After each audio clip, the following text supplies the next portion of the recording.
नमस्कार साथियों, अगर आप क्लास 12th के स्टूडेंट हैं और अपनी केमिस्ट्री को लेकर के परेशान हो रहे हैं कि भाई केमिस्ट्री में हम क्या पढ़ें जो हम अच्छे नंबर से पास हो जाएं, ऐसे कौन कौन से टॉपिक हैं जिसको हम ज़्यादा पढ़ें, क्योंकि भाई केमिस्ट्री का पूरा कोर्स पढ़ना किसी भी बच्चे के बस की बात नहीं है। अगर हम बात करें तो 100 में से 95% बच्चा जो है वो ऐसे इंपॉर्टेंट टॉपिक की तलाश में रहता है हमेशा कि जो ज़्यादा बार एग्ज़ाम में पूछा गया है और उसको लगता है कि चांसेस हैं उसके कि इस बार एग्ज़ाम में भी वही क्वेश्चन आ सकते हैं। तो पूरा सिलेबस कोई भी नहीं पढ़ पाता है मेरे हिसाब से केमिस्ट्री का। तो आज वीडियो में हम आप लोग के उसी डाउट को, उसी डर को ख़त्म करने के लिए पूरी किताब से 75 महत्वपूर्ण टॉपिक लेकर के आपके सामने आ चुके हैं, जो कि क्लास 12 केमिस्ट्री के रहने वाले हैं और पिछले 3 से 4 सालों में पूछे गए हैं। तो सभी का पूरा विश्लेषण करके हमने आप लोग के लिए 75 ऐसे इंपॉर्टेंट टॉपिक नोट करे हैं जो कि आप लोग को हर हाल में पढ़ना चाहिए। अगर आप इन 75 टॉपिक को पढ़ लेते हो तो आपको एग्ज़ाम में पास होने से कोई भी नहीं रोक सकता है। तो चलिए आज की वीडियो को हम लोग स्टार्ट करते हैं और एक एक टॉपिक आपको विस्तार से समझाते हैं। तो भाई सबसे नंबर 1 पे देखिए हमारा आता है मोलरता क्या होती है। मोलरता हम लोग स्टार्ट कर रहे हैं विलियन वाले चैप्टर से। स्टार्टिंग का जो आपका फर्स्ट चैप्टर है ठोस अवस्था, वहाँ से स्टार्ट हमने इसलिए नहीं करा क्योंकि वहाँ पर 3 से 4 चीज़ें इंपॉर्टेंट हैं, केवल वो आप लोग को आई होप सभी को याद होंगी। जैसे कि आपका शॉर्टकी दोष वगैरह हो गया, फ्रेंकल दोष हो गया, अंतराकाशी दोष हो गया और बाकी उसमें न्यूमेरिकल पूछता है, इससे ज़्यादा उसमें इंपॉर्टेंट कुछ नहीं है। तो इसमें सेकंड चैप्टर से इसलिए स्टार्ट कर रहे हैं क्योंकि सभी इंपॉर्टेंट जो क्वेश्चन हैं सबसे ज़्यादा बार इसी चैप्टर से पूछे गए हैं। तो नंबर 1 पर है मोलरता। मोलरता में आपको क्या करना है, नॉर्मली इसकी केवल डिफिनेशन आपको लिख देनी है और इसके बाद आप लोग का जो ये सूत्र होता है मोलरता का, जिसको हम लोग इस तरह से लिखते हैं M=W/M इंटू आयतन लीटर में, है ना। इसी तरह यही तो होती है मोलरता की डिफिनेशन, आपको नॉर्मली इतना कर देना है, ठीक है।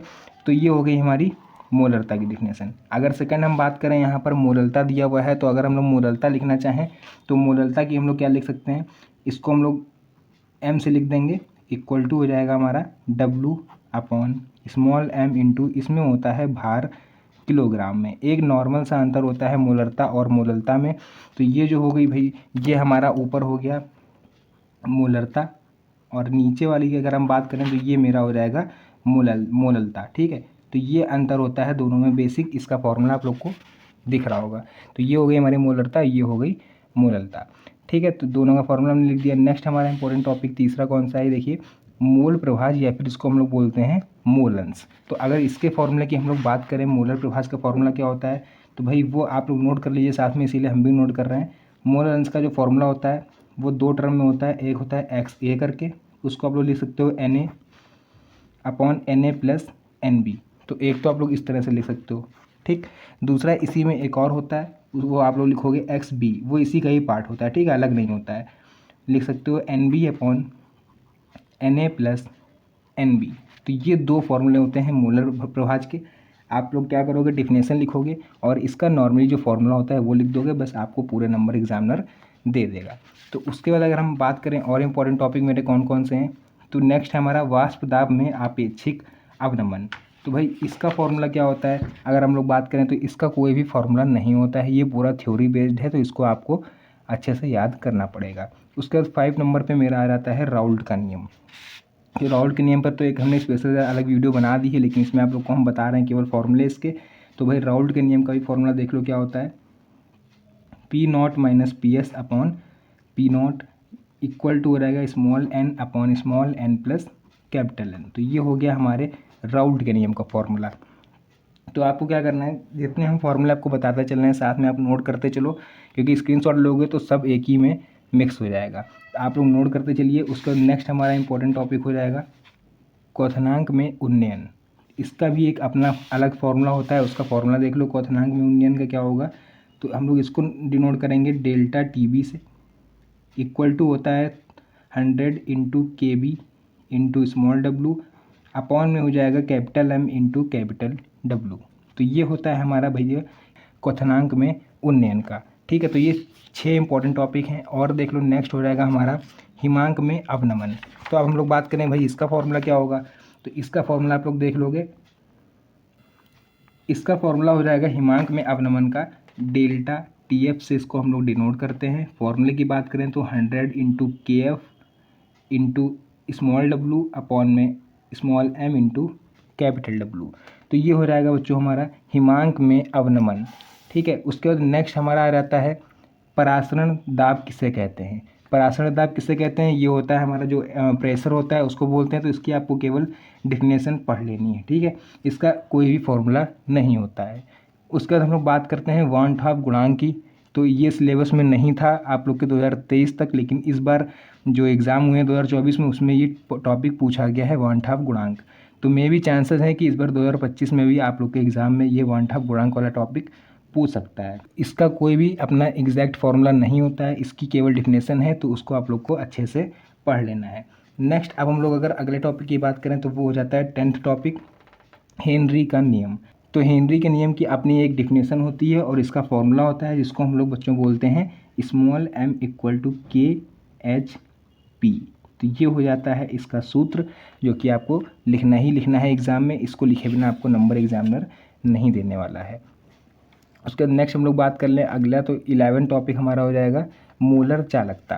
तो मोलर चालकता क्या होता है और इसका फॉर्मूला क्या होता है वो हम लोग देख लेते हैं। तो देखिए मोलर चालकता की अगर हम लोग बात करें 11, तो 11 नंबर हमारा टॉपिक का जो फॉर्मूला है हो जाएगा भाई डेल्टा एम इक्वल टू हो जाएगा आपका कप्पा इंटू 1000 अपॉन में एम। ठीक है, तो ये हमारी हो जाएगी मोलर चालकता। उसके बाद नेक्स्ट हो जाएगी हमारी भाई तुल्यांकी चालकता क्या होती है। तो तुल्यांकी चालकता का भी अपना स्पेशल फार्मूला होता है, उसको भी हम लोग देख लेते हैं। आप लोग उसको नोट कर लीजिए। 12 नंबर टॉपिक है। इक्विवेलेंट हो जाएगा EQ फॉर इक्विवेलेंट, मतलब तुल्यांकी कप्पा इंटू 1000 अपॉन में आपका हो जाएगा N। तो इसके फॉर्मूले भी आपको साथ में नोट करते चलने हैं।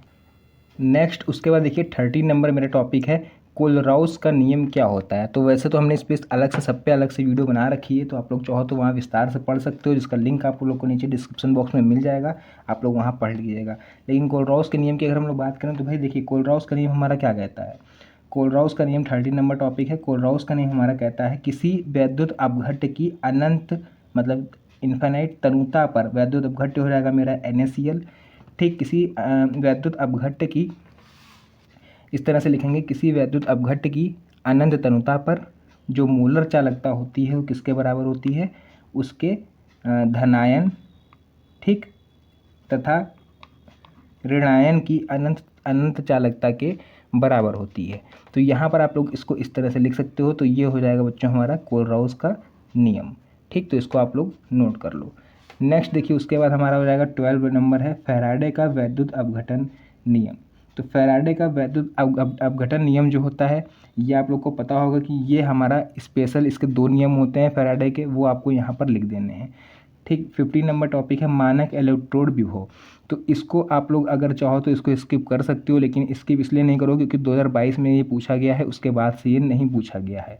तो इलेक्ट्रोड विभव कभी कभी पूछ लिया जाता है, लेकिन मानक इलेक्ट्रोड विभव 2 साल से नहीं पूछा गया है। तो आप लोग चाहो ना तो इलेक्ट्रोड विभव आप लोग पढ़ लेना, ठीक है।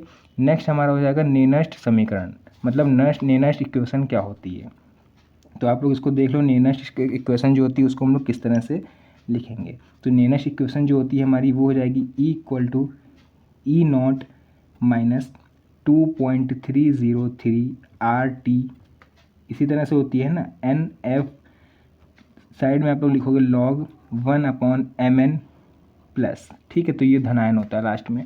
तो ये हो जाएगा बच्चों हमारा नेनस्ट इक्वेशन यानी कि नेनस्ट समीकरण। यहाँ पर 2.303 क्यों लगा हुआ है, ऐसा क्या है इस नंबर में जो 2.303 लगा है। तो यहाँ पर जो हमारा होगा वो 10 बेस लिखेंगे। ठीक, अगर ई की बेस रहती है, ई से आप ई हटा के यहाँ पे अगर 10 लिखोगे तो यहाँ पर 2.303 लगेगा। ठीक, अगर ई लिखना है तो ये फिर नहीं लगता है। तो ये स्पेशल यूनिक नंबर रहता है। उसका देखिए नेक्स्ट हो जाएगा हमारा सीसा संचायक सेल। सीसा संचायक सेल क्या होती है, तो इसका क्या है, इसका अपना डिफिनेशन है, इसका डायग्राम है, आप लोग डायग्राम बनाइएगा और इसकी डिफिनेशन अच्छे से क्लियर करके याद कर लीजिएगा। उसके बाद देखिए बच्चों नेक्स्ट हमारा हो जाएगा ईंधन सेल क्या होता है। तो ईंधन सेल के बारे में यहाँ पर आप लोग को बताना पड़ेगा। इसका भी अपना अलग एक थ्योरी होती है, इसका आप लोग पढ़ोगे तो बहुत ही आसानी से याद हो जाएगा। ईंधन सेल भाई हमारे क्या होते हैं, एक होता है हमारा प्राथमिक ईंधन, द्वितीयक ईंधन। तो यहाँ पर आपको इसके टाइप भी साथ में पढ़ लेने हैं, क्योंकि कभी कभी ईंधन सेल क्या है ये ना पूछ के इसके टाइप पूछ लेता है और पूछ लेता है प्राथमिक ईंधन क्या होता है समझाइए। तो आपको दोनों टाइप पढ़ने हैं। नेक्स्ट हो जाता है बच्चों हमारा संक्षारण क्या होता है। तो संक्षारण भी टॉपिक इंपॉर्टेंट है। ये सब आए हुए टॉपिक हैं पिछले 3 से 4 सालों में, ठीक है। नेक्स्ट है अभिक्रिया की दर या वेग। तो ये हम लोग दो चीज़ इसमें पूछ सकता है कि अभिक्रिया की दर या वेग हम लोग किस तरह से ज्ञात कर सकते हैं, मतलब पता कर सकते हैं। और दूसरा आप लोग से इसकी डिफिनेशन पूछेगा या फिर इसका फॉर्मूला पूछेगा, तो वहाँ पर आप लोग को इसको थोड़ा सा ध्यान देना पड़ेगा। उसका देखिए 21 नंबर टॉपिक है शून्य कोटि की अभिक्रिया के लिए आपको वेग स्थिरांक का व्यंजक ज्ञात करना पड़ेगा। तो ये बच्चों 5 नंबर से कम में नहीं पूछा जाएगा। एक ये होता है शून्य कोटि की अभिक्रिया के लिए वेग स्थिरांक का व्यंजक, और एक होता है प्रथम कोटि की अभिक्रिया के लिए वेग स्थिरांक का व्यंजक। तो इसकी डेरिवेशन हमने ऑलरेडी कराई हुई है, आप लोग चाहो तो चैनल पर विजिट करके इसको देख सकते हो। उसका देखिए नेक्स्ट हमारा 23 नंबर टॉपिक हो जाएगा अभिक्रिया की कोटि तथा आणविकता में अंतर। कोटि और आणविकता में अंतर ये हर साल पूछा जाने वाला टॉपिक है, और ये 4 नंबर में पूछा जाने वाला टॉपिक है, तो इसको आप लोग इग्नोर नहीं कर सकते। नेक्स्ट हमारा है संक्रमण तत्व तथा उनके लक्षण। क्या होते हैं संक्रमण तत्व? तो देखो ये कभी कभी संक्रमण तत्व ना बोल के कभी कभी यहाँ पर क्या बोल देता है, डी ब्लॉक, क्योंकि डी ब्लॉक के ही तत्वों को हम लोग संक्रमण तत्व कहते हैं। तो कभी कभी बोल देता है डी ब्लॉक के तत्व क्या होते हैं और उनके लक्षण क्या हैं समझाइए। तो वहाँ पर आपको ध्यान रखना है कि हमसे क्या पूछ रहा है, संक्रमण तत्व ही पूछा जा रहा है। नेक्स्ट 25 नंबर आंतरिक संक्रमण तत्व तथा उनके लक्षण क्या होते हैं, मतलब अंतः संक्रमण तत्व और आपको उसके लक्षण भी बताने हैं। नेक्स्ट हो जाएगा हमारा लेंथेनाइड संकुचन क्या होता है। ठीक है, लेंथेनाइड संकुचन, तो इसकी डिफिनेशन है नॉर्मली 3 से 4 लाइन की, वो पढ़ लेना। अगर पूछा गया तो मात्र 2 नंबर में ये टॉपिक पूछा जाएगा। उसका देखिए नेक्स्ट हमारा हो जाएगा 27 नंबर टॉपिक क्या है, लीगेंड तथा लीगेंड के प्रकार। लीगेंड पूछेगा, लीगेंड क्या होता है समझाइए। जो आपका चैप्टर नंबर है हो जाएगा इसका उपसह संयोजन यौगिक, उसमें आप लोग के लीगेंड दिए हुए हैं और लीगेंड के प्रकार दिए हुए हैं। लीगेंड कितने प्रकार के होते हैं, पॉजिटिव लीगेंड और निगेटिव लीगेंड। ठीक, जो भी है आपको पूरा एग्जाम्पल सहित लिख देना है। नेक्स्ट हमारी बात करते हैं संयोजकता का बर्नर सिद्धांत। तो बर्नर सिद्धांत क्या होता है, ये 2023 में पूछा गया है बर्नर सिद्धांत, और ये टॉपिक जो आता है वो बच्चों 3 नंबर में पूछा जाता है। तो इसको आप लोग चाहो तो इसको पढ़ सकते हो, स्किप मत करना, क्योंकि सारे इंपॉर्टेंट टॉपिक ही हमने यहाँ पर लिखे हुए हैं। ठीक है, जो कम इंपॉर्टेंट है वो हमने वैसे भी यहाँ पर नहीं नोट करा है, क्योंकि सबसे ज़्यादा बच्चों को दिक्कत जो होती है वो केमिस्ट्री में होती है, और खासकर रिएक्शन वाले पोर्शन में सबसे ज़्यादा दिक्कत होती है। तो डोंट वरी बच्चों, आज की इस वीडियो में आप लोग रिएक्शन भी देखने वाले हो। सेकेंड पार्ट भी आप लोग को आज की इस वीडियो में हम बताएंगे कि आप लोग कौन कौन से रिएक्शन ज़्यादा इंपॉर्टेंट है जिसको पढ़ के आप अच्छे नंबर ला सकते हो। तो बिल्कुल परेशान मत होना, बस वीडियो को एंड तक देखो, एक एक टॉपिक आपको इंपॉर्टेंट ही नज़र आएगा। ठीक है, फालतू का जो है वो हमने खुद नहीं नोट करा है। उसका नेक्स्ट है हैलो एल्केन तथा इनके रासायनिक गुण। हैलो एल्केन क्या होते हैं, इनका 1 या 2 रासायनिक गुण आपको लिख देना है, बस यहीं पर अपना आंसर खत्म कर देना है। तो ये सब 3-3 नंबर का टॉपिक है, अब पूछा जाए अगर आपके एग्जाम में तो। नेक्स्ट है हैलो एरिन तथा इसके रासायनिक गुण। ठीक, तो हैलो एल्केन हैलो एरिन ये एक ही चैप्टर में है, आपको पता होगा। इन दोनों के आपको रासायनिक गुण याद रखने हैं। रासायनिक गुण मतलब वही डिफिनेशन रिएक्शन ही होती है। ठीक है, रासायनिक गुण मतलब केमिकल प्रॉपर्टीज़ जो होती है उसमें रिएक्शन वाला पार्ट ही होता है। उसके बाद यहाँ पर आ जाता है आपका पॉली हैलोजन यौगिक। अब ये क्या होते हैं पॉली हैलोजन यौगिक, जैसे आपने सुना होगा आयोडायोफॉर्म होता है, ठीक है, डीडीटी वगैरह होता है। ये सब आप लोग से इसमें पूछेगा कि क्या होता है डीडीटी, या फिर डीडीटी तो फिलहाल आपके कोर्स में नहीं है, लेकिन आयोडायोफॉर्म क्या होता है ना, उसका कैसे उसको बनाएंगे, तो ये सब विधि आपसे इसमें पूछ सकता है। नेक्स्ट 33 नंबर टॉपिक है क्लोरोफॉर्म बनाने की प्रयोगशाला विधि। जो CHCl3 क्लोरोफॉर्म होता है हमारा, उसको कैसे बनाएंगे प्रयोगशाला में, आप लोग को इसकी विधि बतानी है। नेक्स्ट एल्कोहल तथा इनके रासायनिक गुण। एल्कोहल, फिनॉल, ईथर, ये एक स्पेशल चैप्टर है अलग, और इन तीनों के ही आपको क्या करने हैं, रासायनिक गुण याद करने हैं। नेक्स्ट ल्यूकोस परीक्षण कैसे करेंगे हम लोग, उसके लिए आप लोग को विधि लिखनी है। उसके बाद है फिनॉल तथा इसके रासायनिक गुण, जैसा कि अभी हमने बताया एल्कोहल, फिनॉल, अभी ईथर भी आएगा, उसके रासायनिक गुण आपको याद रखने हैं। नेक्स्ट फिनॉल को बनाने की प्रयोगशाला विधि, हम लोग फिनॉल को प्रयोगशाला में कैसे बना सकते हैं। उसका 38 नंबर टॉपिक है ईथर तथा इसके रासायनिक गुण। ईथर क्या होता है इसके बारे में आपको बताना है, इसका एक नाम लिख देना कोई एक ईथर का। उसके बाद एक रासायनिक गुण मतलब इसका कोई भी 1 या 2 प्रॉपर्टी आप लोग लिख देंगे। ठीक है, नेक्स्ट भैया आ जाएगा डाई एथिल ईथर बनाने की प्रयोगशाला विधि। डाई एथिल ईथर को हम लोग प्रयोगशाला में कैसे बना सकते हैं। ठीक है, इतना करने के बाद आप लोग को क्या करना है, नेक्स्ट 40 नंबर टॉपिक आप लोग पढ़ लोगे एल्डिहाइड तथा इसके रासायनिक गुण। तो एल्डिहाइड और कीटोन जो होता है इसके आपको रासायनिक गुण याद करने हैं। तो वही 41 नंबर टॉपिक हमारा दिया हुआ है फॉर्मेल्डिहाइड बनाने की प्रयोगशाला विधि। एक चीज़ ध्यान रखना है, जो प्रयोगशाला विधि हैं ये सब 4-4 नंबर की हैं, और इसको मत छोड़ना कोई भी एक विधि भी। ठीक है, क्योंकि ये सभी अपने आप में इम्पॉर्टेंट है। नेक्स्ट है बेंजल्डिहाइड बनाने की प्रयोगशाला विधि, कैसे हम लोग इसको लैब में तैयार करेंगे, लेबोरेटरी मेथड आपको बताना है। कीटोन तथा इसके रासायनिक गुण, एसीटोन बनाने की प्रयोगशाला विधि, कार्बोक्सिलिक अम्ल तथा इसके रासायनिक गुण। ठीक है, तो ये जो 3 टॉपिक आपको यहाँ से 4 टॉपिक दिख रहे हैं आप लोग को, ये 41 से लेके 44 तक, तो इसको तो बिल्कुल भी इग्नोर मत करना। ठीक है, इसको चाहो तो स्किप आप कर सकते हो क्योंकि ये इतना इंपॉर्टेंट नहीं है, लेकिन एग्ज़ाम की दृष्टि से अगर देखा जाए तो आप लोग के सभी क्वेश्चन इंपॉर्टेंट रहते हैं। उसके बाद 46 नंबर टॉपिक हमारा हो जाएगा फॉर्मिक अम्ल बनाने की प्रयोगशाला विधि, कैसे बनाएंगे इसको हम लोग लैब में। नेक्स्ट है टॉलिन अभिकर्मक क्या होता है और इसको हम लोग कैसे प्राप्त कर सकते हैं और इसका कहाँ पर यूज़ होता है। टॉलिन अभिकर्मक हमने लिख दिया, केवल पूरा नहीं लिखा है, तो पूरा आपको इसके बारे में पूरा थ्योरी पढ़नी है, कैसे इसको हम लोग लैब में तैयार करते हैं, कैसे इसका परीक्षण करते हैं, किस काम आता है। ठीक है, तो सभी आपको इसके पार्ट पढ़ने हैं। उसके बाद आता है फेलिंग विलियन क्या है। फेलिंग विलियन तो नॉर्मली होता है, वो आपको पता होगा, रिएक्शन में आप लोग इसकी एक रिएक्शन होती है, वो आपको करवा देंगे। उसके बाद है एमीन तथा इसके रासायनिक गुण। ठीक, एमीन पढ़ लेना है, एमीन क्या होता है। नेक्स्ट है एथिल एमीन बनाने की प्रयोगशाला विधि, तो प्रयोगशाला विधि आप लोग देख रहे हो कुछ ज़्यादा ही आ रही है इसमें क्योंकि इंपॉर्टेंट हैं। नेक्स्ट उसके बाद आ रहता है कार्बोहाइड्रेट तथा इसका वर्गीकरण हम लोग किस तरह से कर सकते हैं। कार्बोहाइड्रेट क्या होता है और इसका वर्गीकरण कितने प्रकार से किया जाता है या फिर कैसे कर सकते हैं, बात एक ही है। मौलिक परीक्षण उसके बाद नेक्स्ट हमारा टॉपिक है, मौलिक परीक्षण क्या होता है, इसको हम लोग कैसे करते हैं। नेक्स्ट भैया है ग्लूकोज तथा इसके रासायनिक गुण और फ्रक्टोज।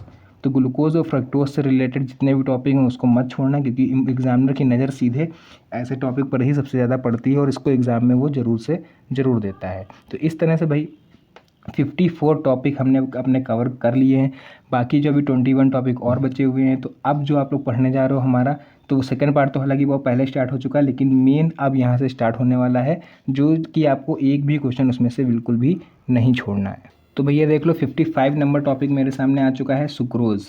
ठीक, ग्लूकोज और सुक्रोज़ और फ्रक्टोज़ तीनों लगभग इनका फॉर्मूला एक ही रहता है और तीनों का काम भी एक ही रहता है। अमीनो अम्ल क्या होता है, प्रोटीन क्या होता है, इसका महत्व क्या है, किस काम ये आता है, एंजाइम क्या है, ठीक, हार्मोन क्या होते हैं। तो आप लोग को यहाँ पर ये 3 जो आपको देख रहे हो ये आप लोग को बायो से भी मिल जाएंगे, जो बायो के स्टूडेंट हैं, कि प्रोटीन, एंजाइम, हार्मोन, ये और ये नेक्स्ट टॉपिक है विटामिन तथा उनके स्रोत एवं कमी से उत्पन्न होने वाले रोग, ये बायोलॉजी में भी मिल जाते हैं। डीएनए क्या होता है, ठीक है, डीएनए तथा आरएनए में अंतर क्या है। तो ये यहाँ तक आपको जो टॉपिक हैं यहाँ से लेके 57 से लेके 62 तक, तो ये आप लोग के बायोलॉजी में भी हैं। तो इस जो बायोलॉजी वाले बच्चे हैं उनके लिए केमिस्ट्री थोड़ी ईजी रहेगी अगर थ्योरी की बात करें तो। ठीक है, रिएक्शन में तो सभी फंसते हैं चाहे वो किसी भी ब्रांच का बच्चा हो। नेक्स्ट है बुट्स अभिक्रिया क्या होती है, यानी कि बुटर्स रिएक्शन क्या होती है। ये रिएक्शन जो है ये टॉप 10 नेमिंग रिएक्शन में आती है। तो आप लोग को नेमिंग रिएक्शन अलग से हमने वीडियो बना दी है और एक और बार बनाने वाले हैं जिसमें आप लोग को विस्तार से समझाएंगे रिएक्शन कैसे होती है और आपको कैसे याद करके एग्जाम में लिखनी है। तो बस चैनल पे आज अगर नए पहली बार देख रहे हो तो चैनल को ये ब्लैक वाला बटन है सब्सक्राइब बटन, इसको ज़रूर दबा देना ताकि ऐसी इंपॉर्टेंट वीडियो जैसे हम डालें आपके पास नोटिफिकेशन जाए और आप उसको समय रहते देख पाओ। नेक्स्ट है भैया वुड्स फिटिंग रिएक्शन, उसके बाद आती है बोरोडीन हुंस डिकर अभिक्रिया। हुंस डिकर अभिक्रिया ये भी बहुत इंपॉर्टेंट है और ये सभी रिएक्शनें जो हम आपको बताने वाले हैं तो वो सभी रिएक्शनें आपकी 2024 में पूछी गई हैं हर सेट में। ठीक है, मतलब अगर हम बात करें सभी सेटों की तो 63 से स्टार्ट हुई, अभी हम आपको बताएंगे कहाँ तक। हेलोफॉर्म अभिक्रिया ये सब जरूर नोट कर लेना। राइमर टीमन अभिक्रिया क्या होती है, उसके बाद हम लोग बात कर लेते हैं विलियमसन संश्लेषण रिएक्शन क्या होती है। नोट करते चलना भाई साथ में, क्योंकि अगर यहाँ से आपने अभी तक नोट नहीं करा तो ये रिएक्शन जरूर नोट कर लेना है क्योंकि ये बहुत ज़्यादा इंपॉर्टेंट है। और अगर एक रिएक्शन इसमें से कोई 2 रिएक्शन भी आ गए तब भी आपको 4 नंबर दिला के जाएंगी क्योंकि एक रिएक्शन 2 नंबर से कम में नहीं रहने वाली है। उसका देख लीजिए 69 नंबर टॉपिक है हमारा कोल्वे स्मिट अभिक्रिया यानी कि स्मिट रिएक्शन। नेक्स्ट है एल्डोन संघनन, सब नोट करते चलना ये सब। ठीक है, कैनिज़ारो अभिक्रिया क्या होती है, क्लीमेंसन अपचयन क्या होता है, कार्बिल एमिन अभिक्रिया क्या होती है, और इसी के साथ साथ हम लोग देखेंगे हाफ मैन ब्रोमाइड रिएक्शन और स्मिट अभिक्रिया क्या होती है। तो इसी रिएक्शन के साथ हमारे 75 इंपॉर्टेंट टॉपिक फिनिश हुए। तो बच्चों अगर अभी तक आप केमिस्ट्री को लेकर परेशान थे और अभी तक आपकी कुछ भी तैयारी नहीं हुई थी तो यहाँ तक क्या करना है, आपको ये 75 टॉपिक हर हाल में तैयार करने हैं, चाहे जैसे तैयार करो क्योंकि अभी भी आपके पास अच्छा खासा टाइम बचा हुआ है अपने एग्ज़ाम को लेकर के। तो अगर आप ये 75 टॉपिक तैयार कर लेते हो तो आपको एग्ज़ाम में पास होने से कोई भी नहीं रोक सकता। तो आज की वीडियो को हम लोग यहीं पर एंड करते हैं। आई होप आप लोग को वीडियो काफ़ी ज़्यादा इन्फॉर्मेटिव लगी होगी, और पसंद आई हो तो वीडियो को लाइक ज़रूर करना, ताकि हमें भी पता चले कितने बच्चों को वीडियो पसंद आई। तो मिलते हैं नेक्स्ट वीडियो में एक और अच्छे इंटरेस्टिंग मज़ेदार टॉपिक के साथ। तब तक के लिए धन्यवाद। जय हिंद।